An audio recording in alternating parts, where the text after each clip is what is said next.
নমস্কার, আমি বিজয়। আপনারা দেখছেন বিজয় বাংলা। উত্তপ্ত পরিস্থিতি, দলের রাজনীতি, কাকে এবার টিকিট প্রদান করবে দল, সেটি এখন দেখার বিষয়। আমরা জানি নিহারঞ্জন দাস বর্তমান এমএলএ, তিনি 2024-এর জন্যই পুরাই প্রস্তুতি, এবং অমিয়কান্তি দাসও কিন্তু সেই বিজেপি দলের হয়ে টিকিট প্রত্যাশীর জন্য পুরাই প্রস্তুতি। যেখানে নিহারঞ্জন দাসকে গত বাই ইলেকশনের সময় টিকিট প্রদান করা হয়, সেখান থেকে তিনি জয়ী হয়েছিলেন। আর জয়ী যখন হন, তারপর কিন্তু অসহায়, দরিদ্র, গরিব, দুঃখী মানুষের সেবা করে গিয়েছিলেন। আর এই সেবা করার কারণেই জনগণ কিন্তু এবার নিহারঞ্জন দাসকেই চাইছেন। কিন্তু আমরা জানি অমিয়কান্তি দাসও একজন যোগ্য ক্যান্ডিডেট আমরা জানি। কিন্তু নিহারঞ্জন দাসকে যখন বাই ইলেকশনের সময় টিকিট প্রদান করা হয় বা তিনি জয়ী হন, তারপর থেকে কিন্তু তিনি আর ঘরে বসার মতো নিহারঞ্জনের কোনো সময় নেই।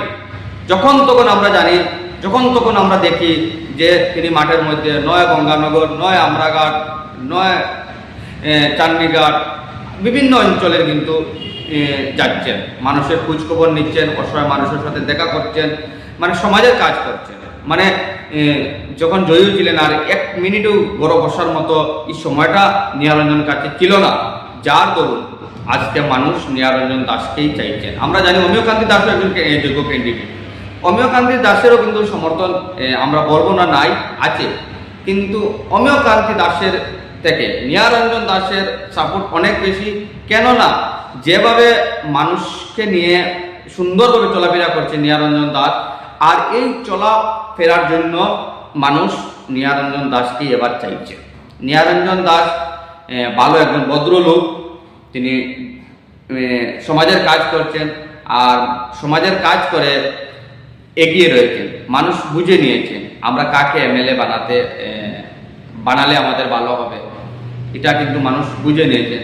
তাই মানুষ এবার চাইছেন যে আমরা নিহারঞ্জন দাসকে টিকিট দেওয়া হোক, আর আমরা নিহারঞ্জন দাসকেই আমরা এবার জিতিয়ে দেখাবো। তাও 8-9 হাজার ব্যবধানে নয়, আমরা বিশাল ব্যবধানে কিন্তু এবার বিজয়ী করবো নিহারঞ্জন দাসকে।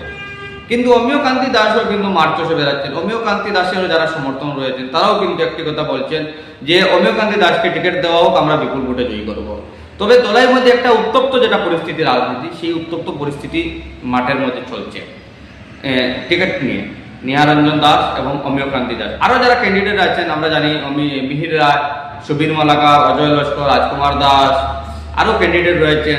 তাদের নামটাই অনেক চর্চিত, কম উঠে আসছে, কিন্তু বেশিরভাগ অমিয়কান্তি দাস। কেন অমিয়কান্তি দাস সবার পরিচিত একজন মুখ, সবাই ওনাকে চিনেন, তিনিও সমাজের কাজ করে যাচ্ছেন বা করছেন। কিন্তু নিহারঞ্জন দাস যখন এমএলএ হয়েছিলেন গত বাই ইলেকশনের সময়, সেই সময় থেকে জয়ী হওয়ার পর 2 মিনিট 5 মিনিট ঘরে বসার সময় নিহারঞ্জনের কাছে ছিল না, যার দরুন আজ গোটা দলের মানুষ যারা নিহারঞ্জন দাসকে চাইছেন। কারণ হচ্ছে নিহারঞ্জন দাস মানুষকে সময় দিয়েছেন, মানুষের সেবা করছেন, মানুষের ভালো কাজ করছেন, যার দরুন আজ মানুষ একত্রিত হয়ে তারা বলছে নিহারঞ্জন দাসকে আমরা পুনরায় এমএলএ দেখতে চাই।